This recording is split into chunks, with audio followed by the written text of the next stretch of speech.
Hi everyone, it's Anya here. I'm back with another video for Ophelia Talks, and look at this. So, week 1 we did the bottom. Week 2 we did the first 3 rows of the side. Week 4 we did the next 3 rows of the side.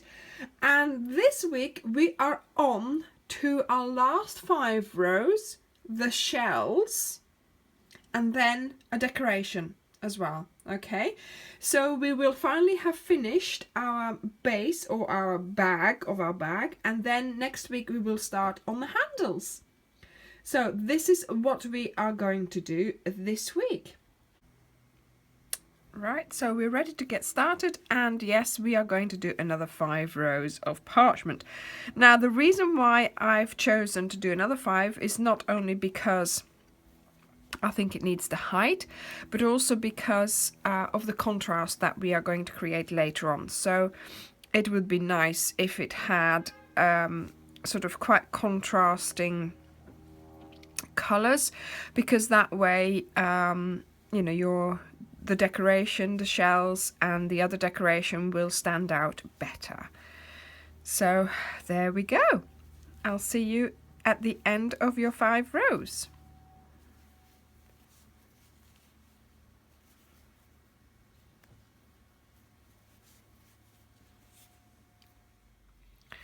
Right, so I've done my last stitch, I've cut off my wool, and this time we're just going to pull it through, and that way we finish our sides. Now we are going to start shells, and I am just going to show you how I do an invisible finish on this. So here we are.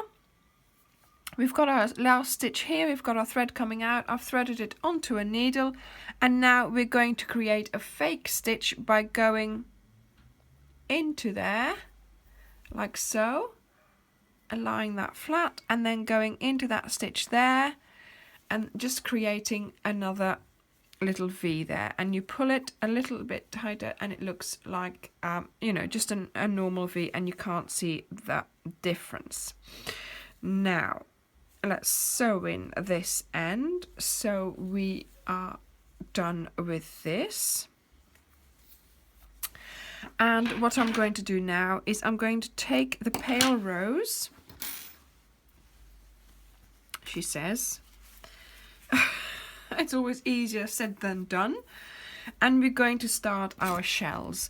Okay, so we've got our pale rose, and we're just going to insert under any V. We are going to attach our wool.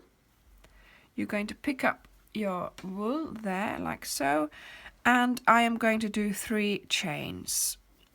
So that counts as our first double crochet.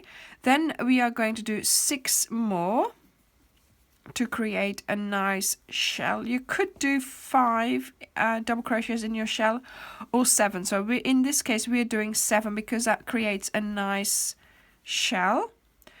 And I said 6 because obviously this first chain counts as our first double crochet, so we need to do another one. Let me have a look. Right, okay, so 1, 2, 3, 4, 5, 6, 7. And the height of the shell is 2 stitches, so we skip 2 stitches, and here we do a single crochet like that, and then we skip 2 stitches, and then we do 7 double crochets again, and that is how you go round all the way. Now I haven't counted my stitches anymore, so I don't know how long this row is, but 5, so 2 more.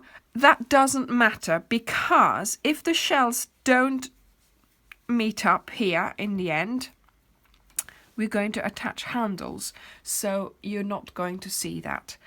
You can just, you know, have a little gap there, and we'll hide it with the handles. So I, you know, quite stress-free this project, hopefully, for you. Okay, so keep going with 7 double crochets. 1, 2, 3, 4, 5. And skipping 2 stitches each time, and doing a single crochet just to anchor the shell down like so. Okay, so I'll see you when I'm at the end. I have now come to the end of my round, so I've done shells all along the border. And look at this, I have to do, if you pull this one back to where it should be attached, then I just need to do one single crochet there and just a slip stitch into that top of that chain there and attach that to that. There we go. Oh no, yeah. And that's that. So I'm only sort of one stitch out, which is good in a way. And I will put my handle there so you can't even notice that. So there we go. Now to start reinforcing the bag a little bit, obviously yes, it is crochet, it is wool, and it is going to sag a little bit, but we are going to do a couple of things to avoid that. Now we've done the half double crochet, so the work is sort of sturdier and steadier, and it is standing up reasonably well. But what I'm going to do now as well is I'm going to do a slip stitch all along the border, so this way. Okay, so I've quickly sewn in that end because it was annoying me. And I've now still got my pale rose, and I'm going to just stick my hook into between any stitch here. Then I'm going to pull up my pale rose like that.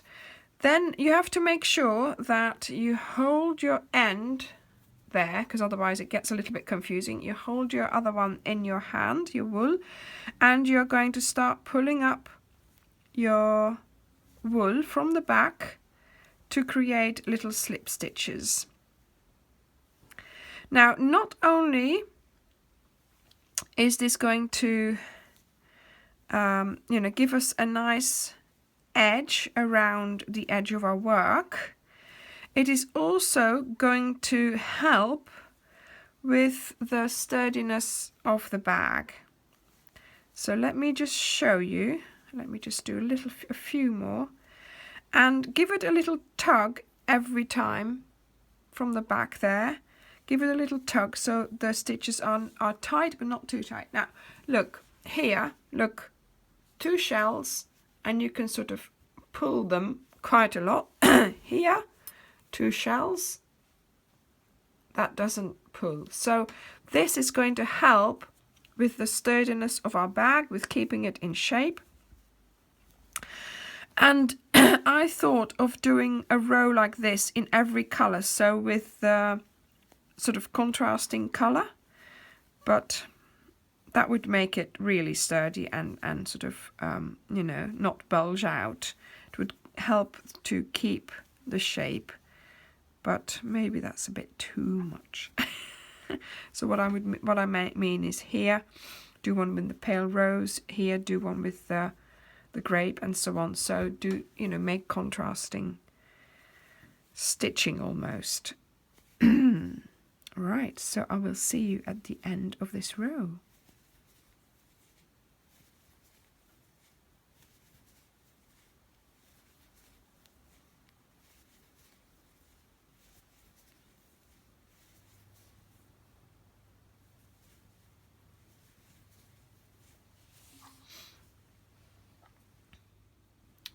I have gone all the way around.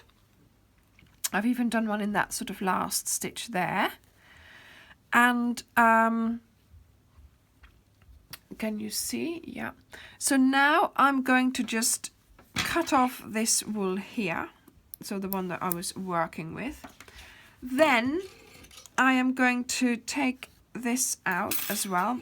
First of all, I'm going to do the start. I'm going to connect, sort of weave in the start so this isn't coming undone again. See, so that, yeah. It helps if you keep your wool in your needle. So there you go. So let's just gently put this like so. So I just weave it around the little little stitches on the inside. There we go. So that's that stitch finished now. And now here we're going to just do one of those invisible stitches to connect the one with the other. So there we go, in there. And we just gently pull and we go into this stitch here.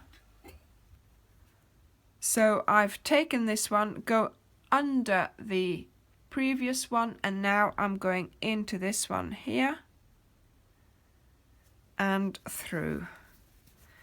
And that has created a little invisible stitch. Let's see if I can just pull that slightly more. There we go.